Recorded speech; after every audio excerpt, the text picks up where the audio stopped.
In Capital News tonight, President Dr. Samia Suluhu Hassan receives CAG and PCCB 2021-2022 reports.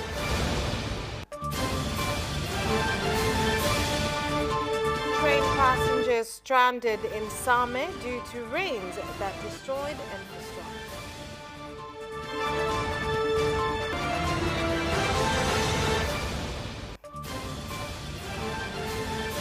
And in sports, supporters expressed their views following Taifa Stars' defeat in the AFCON qualifier against Uganda.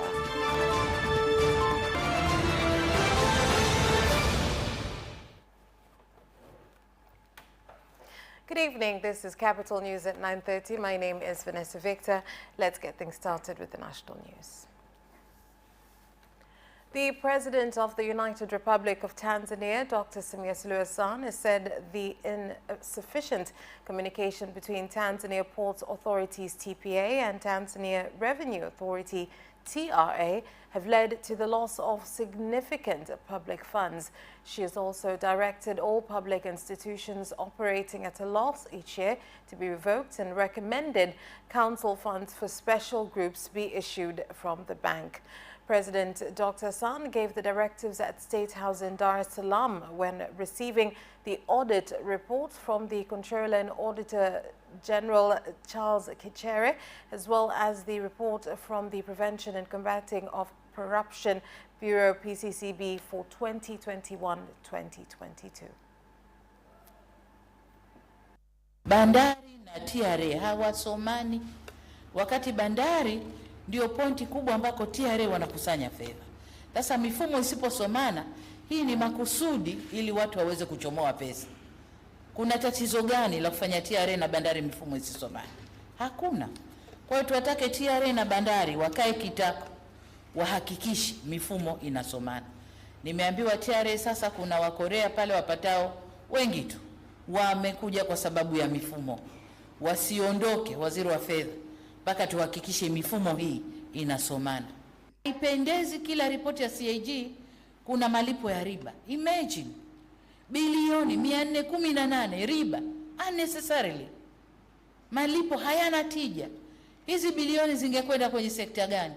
Tungezipeleka kwenye umeme, tungepeleka umeme kwa watu wangapi? Tunahangaika kutafuta pesa ya umeme, huku tunalipa malipo bila riba. Mijitu ipo tu, haina uzalendo, haijali. Wana accumulate riba, wanalipa wapate na cha kwao. Kikupeleke wapi? Kikupeleke wapi? Utazikwa nacho? Kitakwenda kukuombea huko kwa Mungu hicho unachoiba? Basi tu akili ya mwanadamu ya ajabu ajabu. Kwa hiyo kwenye malipo ya riba, naomba wale mnaosimamia muwe wakali. Hakuna sababu ya kulipa riba. Kwa hiyo mashirika 14 ya biashara yalionekana kupata hasara. Nitataja kwa mwaka 2020-2021, shirika letu la kampuni yetu ya ndege ilipata hasara ya shilingi bilioni 36,182.5. Lakini mwaka ulishia Juni 2022, kwa maana mwaka ninaokagua, shirika lilipata hasara ya bilioni 35,238.36. Shirika la Reli Tanzania lilipata hasara mwaka ule wa 2020-2021, lilipata hasara ya shilingi bilioni 22,872. Mwaka ulishia 2021-2022 lilipata hasara ya shilingi bilioni 31.295. Tumefanya ufuatiliaji wa jumla ya miradi ya maendeleo 1548 yenye thamani ya shilingi trilioni 5.64 ili kuona thamani ya fedha katika miradi husika, mtiririko wa fedha pamoja na uzingatiaji wa makadirio ya vifaa vya ujenzi. And 235 passengers traveling by railway from Moshi district in Kilimanjaro region to Dar es Salaam with the deluxe train 014 have been stranded since 8 p.m. on March the 28th at Masandari village due to heavy rains in the district that have damaged the railway infrastructure. Efforts to help the passengers and fix the damage are ongoing. Mnapewa huduma inavyostahili? Kuna utaratibu gani wa ninyi kuondoka, kwa sababu mlikuwa mnasafiri, mna mambo yenu, lazima msafiri, lakini pia stahiki zenu muweze kupewa. Hebu nipeni muda ili na mimi nihangaike na hawa watu, nione tunafanyeje. Kama kweli wameenda kutafuta magari, nijue wameenda kweli kutafuta magari. Sije kaa tunakaa hapa kumbe hata hayo magari hayapo. Tunataka kujisaidia wapi? Sisi yenyewe hata hela za kula hapa hatuna. Chakula chenyewe tunauziwa andazi moja ya buku, ndizi moja 1500. Tunaleta wapi? Hatuna hata hela za kula. Jamani, tusaidieni tuondoke hapa tulikokwama. Tangia jana saa 12:30 tumeondoka mpaka saa hizi tunaenda wapi? Pesa ingekuwa imepatikana, wangetutumia pesa kwa wakati. Ingekuwa hata mabasi matano yashakuja kuchukua watu 30 40 kidogo kidogo wakawa wameondoka. Lakini mpaka sasa hivi nilikuwa naongea na mwasibu Dar es Salaam, wanaambia tunashughulikia tutakutumia hiyo hela ili waanze kuchukua hayo mabasi. And the Parliament's Public Accounts Committee has said that the third phase project for Dar es Salaam rapid transit buses is not productive, as the infrastructure does not take into consideration queues of lorries from the port, and therefore there is a need for the project to be completely revamped. Kwa hiyo utakuta magari haya kutokea huko upande wa Buguruni na ya kutokea huko poti, yani atakaa alafu yataweka misururu huko kwenye barabara za kawaida za wasafiri. Itakuwaje? Angalia ile daraja la Chang'ombe na makutano ya Nyerere na Chang'ombe pale lilikuwa lifrai magari yote na bilati ziende juu. Lakini kwa sababu kuna zinazotoka upande wa Chang'ombe za pasha zipinde kuja upande wa pili, ni vitu tanua daraja turudishe chini. Kwa hiyo bilati yetu na as much as possible tunaacha chini kusudi network yake iende pamoja. Nimeshamwandikia kupitia kwa consultant wetu anayemsimamia kwamba sasa alete program ambayo sisi tutaipitia kuona realistic ili kwamba mradi ukamilike ndani ya muda uliopo. Sasa katika hiyo program basi ataweza kuangalia resources nyingi ambazo atasema ama anaongeza mtambo wa zege au anaongeza watu au vifaa vingine, lakini ili aweze kufikia ndani ya muda ule. The President of Zanzibar and Chairman of the Revolutionary Council, Dr. Hussein Ali Mwinyi, when speaking with government officials, including ministers, during the commemoration of 2 years of the Speak with the President program, to implement their duties with confidence and stop waiting for each task to be done by the President.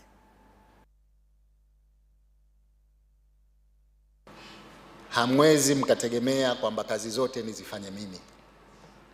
Ndio maana kuna viongozi katika kila wizara, kila taasisi. Nyingi ya kazi hizi mzifanye nyinyi. Leo kwa sababu ya mkutano huu, watu wameingia kutatua changamoto. Hiyo inakwambia nini? Kwamba kuna watu hawataki kufanya kazi mpaka siku ambayo mimi nakuja kukutana nao. Huu ni udhaifu katika taasisi zenu. Kama jana yalipotatuliwa mambo 74 kwa haraka, nataka hiyo iendelee, sio mpaka msikie na kuiteni tena. Natumai tutakuwa tumeelewana hapo.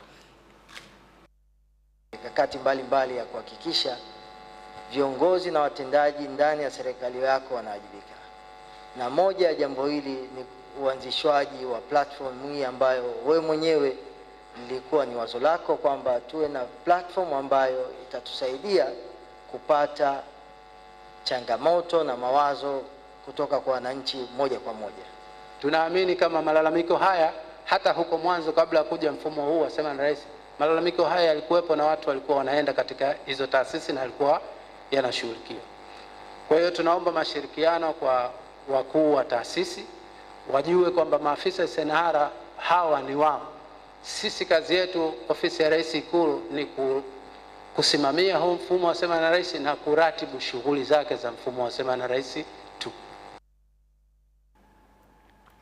Ongoing rains in Mtwara region have cut off road links to the border of Mozambique due to loose connection at Tangazo Ward Kilambo village located on the border after rains flooded about 15 meters of the road, making it impassable to some and forcing others to cross by foot. Kero kubwa ni pale barabarani. Pale barabarani lile daraja litakiwa liongezwe liwe kubwa ili maji yaweze kupita vizuri. Kama vile yamepita pembeni ambapo sisi watumiaji wa njia hii tunapata tabu. Katika hii njia kama mama huyu akiwa na mtoto mdogo hawezi kupita pale kufanya shughuli zake, inamlazimu akae mpaka maji yale yaishe ndipo aweze kupita. Hii barabara ni barabara kubwa ambayo inaunganisha kati ya Msumbiji na Tanzania, lakini eneo ambalo limekatika ni eneo la kutoka Tangazo kwenda Kilambo. Kwa hiyo hapo katikati mawasiliano kati ya Tangazo na Kilambo yamekatika kwa muda.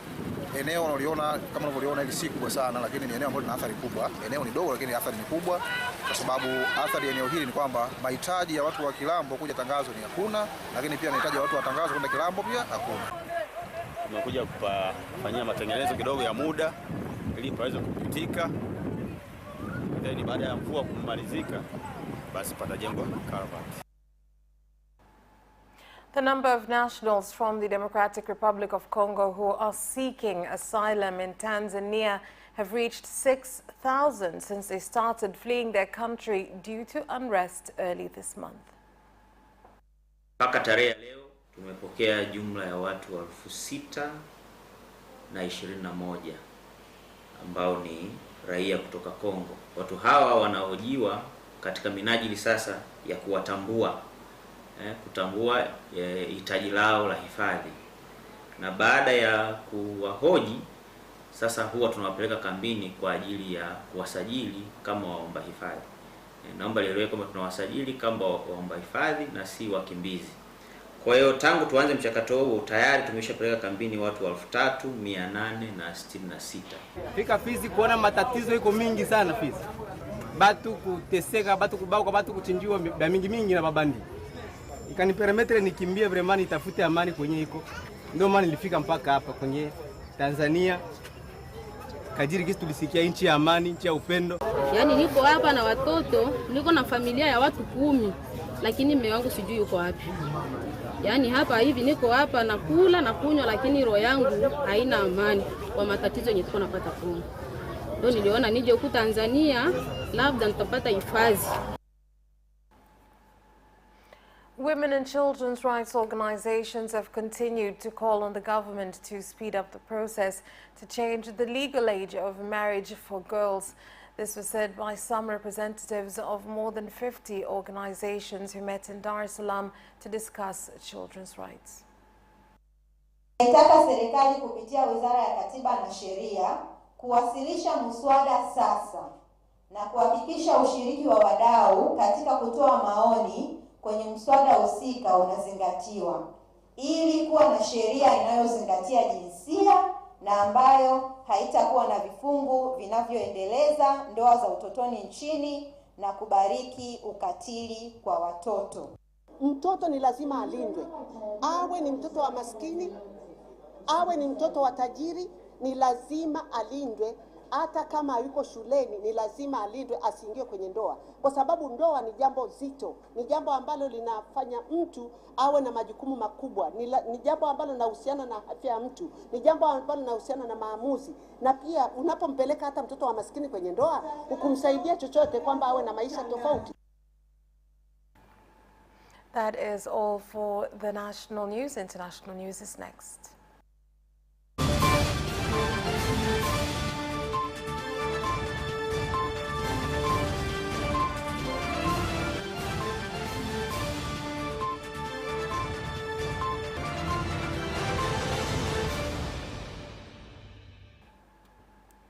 In international news, the National Commission for Human Rights, KNHCR, has called on the police and demonstrators to adhere to laws during the protests, adding that it is investigating why 3 people were shot during the demonstrations organized by the opposition in the country.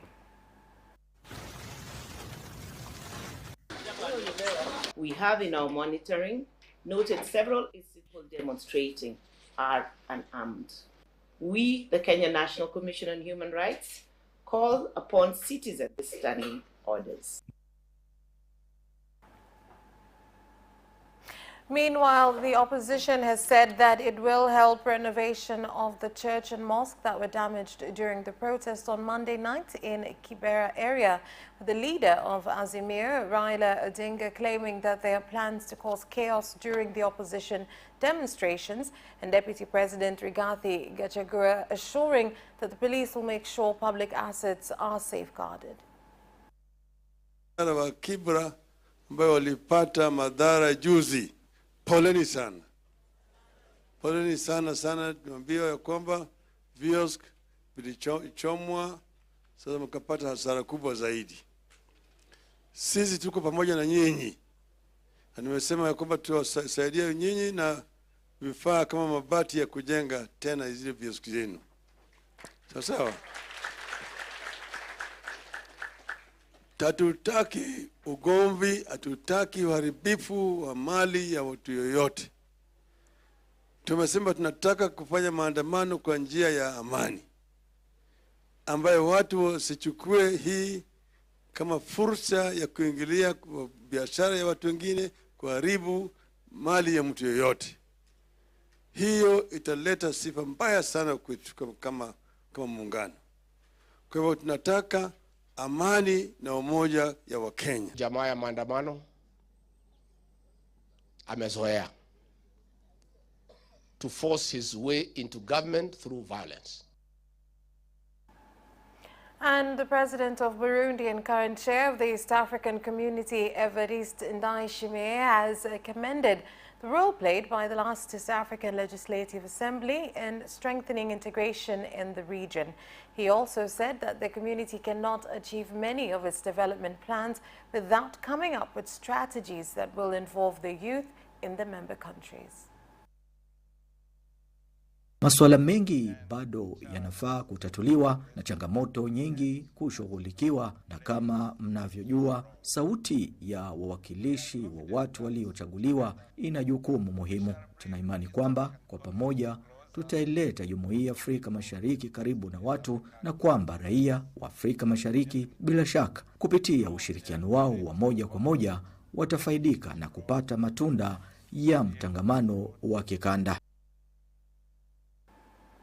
And King Charles III of the United Kingdom will be visiting Germany from Wednesday to Friday, his first state visit. He is expected to deliver a speech before Parliament, meet German leaders in Berlin, and travel to Hamburg. For more, our Deutsche Welle correspondent Thomas Sparrow joins us now from Berlin. Now, Thomas, why did King Charles choose Germany for his first state visit, and what's on the agenda? This is being described as his debut on the world stage. His trip was also supposed to include France, but due to protests there, that leg of the trip in France was cancelled, which means that he's beginning that debut on the world stage here in Germany. King Charles is to be welcomed at the Brandenburg Gate, one of the iconic symbols of Berlin, with military honors, which is a premiere. No foreign head of state has previously been welcomed in this way at the Brandenburg Gate. He will also meet German leaders, from the German president to the German chancellor, and he will deliver a speech before the German parliament. In fact, the German parliament interrupted its regular plenary session for the occasion. He will afterwards visit Hamburg, also accompanied by Germany's President Frank-Walter Steinmeier, and this is seen as a very symbolic and a very important trip, not only for King Charles, not only for the British royal family, but also for Germany as well. How do you think he will be received by Germans? I've covered previous royal visits, from the visit of Queen Elizabeth in 2015 to other more recent visits, and Germans tend to be very happy about royal visits. They tend to welcome royal visitors, considering not only the fact that they are particularly interested in cultural and social affairs happening in Great Britain, but also considering the fact that there's a historic link between the royal family and Germany. In fact, it is also expected that King Charles will meet some of his distant relatives while he is here in Germany. So from a German perspective, this is something that is always very interesting. And in fact, there will be an opportunity for Germans to see the king when he is, for example, at the Brandenburg Gate or when he goes to Hamburg, and there are already preparations in place so that that can happen in an orderly and secure manner. Now, more broadly, how is the relationship between the UK and Germany? It's interesting because in the past, the governments of the UK and Germany have not seen eye to eye on several issues, the most prominent issue obviously being Brexit. But every time there has been a royal visit, and this is not an exception, the focus has been on the people-to-people relationship, on the fact that despite sometimes having different opinions, the British people and the German people are indeed bound by an important relationship, by a long-standing relationship, and that is something that we expect King Charles to strengthen also when he's here in Germany, and to focus on that. And from some of the statements that we've heard also from the German side in the last few days, this is exactly the same tone, exactly the same message, that the relationship between the United Kingdom and Germany is a strong one, even though in the past, at a government level, at a political level, both countries, both governments have not seen eye to eye. Thank you very much, Thomas, for that update. And that is the end of our international news. Business News is next.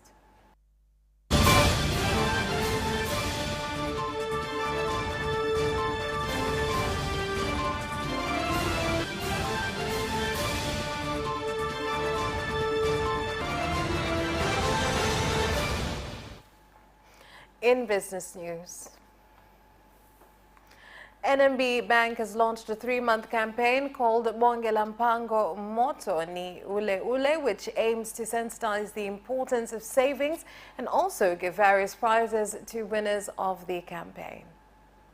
Kampeni itakuwa ya wiki 12. Kampeni hii itahusisha wateja wa NMB ambao tayari wana akaunti, lakini pia ni wakati ambao wale ambao hawana akaunti na NMB wafungue akaunti waweze kuingia katika hii kampeni. Tutahakikisha kwamba tunawafikia wateja wengi zaidi, tukiwapatia elimu ya umuhimu wa kuweka akiba zao katika akaunti ya benki ya NMB. Ni wasihi wana Mwanza na Watanzania kwa ujumla kwa kutumia fursa hii kwa nguvu na juhudi kubwa sana, kwani ni kwa manufaa yako binafsi. The Deputy Minister of the President's Office for Public Service Management and Good Governance, Ridhwani Kikwete, has said Watumishi Housing Investments WHI needs to construct more houses that are affordable to enable more civil servants to own houses. Sasa hivi tupo katika mchakato wa mwisho wa kwenda kufanya, wanasema nini ile bandari ya kupakulia inaitwa ni gesi asili, LNG plant. Ule mradi utafanyika tu, na tunakwenda kutekeleza tu. Sasa Watumishi Housing ni kuelewa kwamba iko fursa nyingine inafunguka katika maeneo yale. Ukarabati wa nyumba, mheshimiwa, umefanyika. Ukarabati sio activity kubwa sana kwetu kwa sababu nyumba zetu bado ni mpya. Mpangaji akiondoka, kama kulikuwa na vitu ambavyo vimeharibika wakati akikaa pale, tunavirejesha katika hali yake ya awali. And Tanzania Revenue Authority TRA has reminded passenger transporters of the country to make sure they issue tickets from electronic fiscal devices, EFDs, and warned that stern action will be taken against those found violating the regulation. Lakini mfumo huu pia kwa upande wa serikali una faida, kwa maana unaiwezesha serikali kupata takwimu sahihi za wasafiri na hivyo kupanga mipango yake vizuri inayohusu sekta hii ya usafirishaji. Matumizi ya mfumo huu, wasafiri anaweza kujikatia tiketi yake hata akiwa nyumbani kwa kutumia simu janja yake au kwa kutumia mifumo ya kompyuta, basi akaingia katika mfumo wa tiketi mtandao. Sasa ikibainika kwamba unafanya kazi ya kusafirisha abiria bila kutoa tiketi kwa abiria, basi faini yake ni shilingi 2,500. Itabidi uadhibiwe. Tunaendelea kusisitiza kwamba wasafirishaji wahakikishe kila abiria anapewa tiketi ambayo ni electronic. Kimsingi ni kwamba tumepokea vizuri hii elimu ya tiketi za kimtandao ambayo sasa hivi nadhani LATRA wameondokana na zile tiketi za kuandika. That's where we leave off with business news. Sports is next.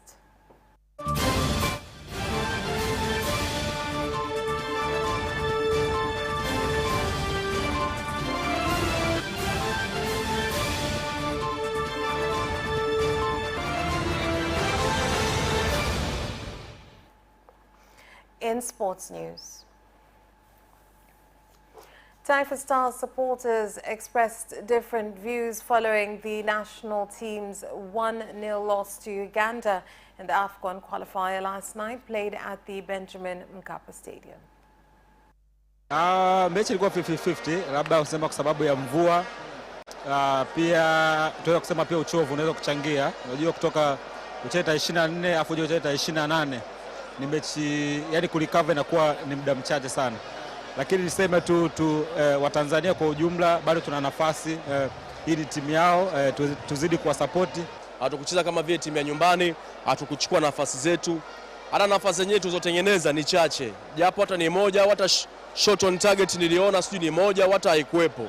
Umeona ni kama vile tunatafuta draw ya kufuzu, kumbe ni mechi ambayo ilitakiwa tushinde ili tujitengenezee nafasi. And the women's under-20 handball national team has started training in preparation for the Zone 5 Championships to be hosted by Tanzania.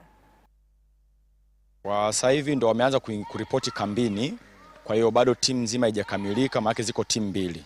Kwa hiyo wote bado hawajakamilika, kwa hivyo hapo wanaanza kufanya tu kwanza conditioning ya mwili, tujaribu kuangalia vitu vidogo kama walivyosahau, tujaribu kurekebisha na kuandaa program maalum ambao wanategemea kuanza tarehe 1 mwezi wa 4. And netball coaches who will perform well in the ongoing course at the Indoor National Stadium will be given opportunities to study abroad.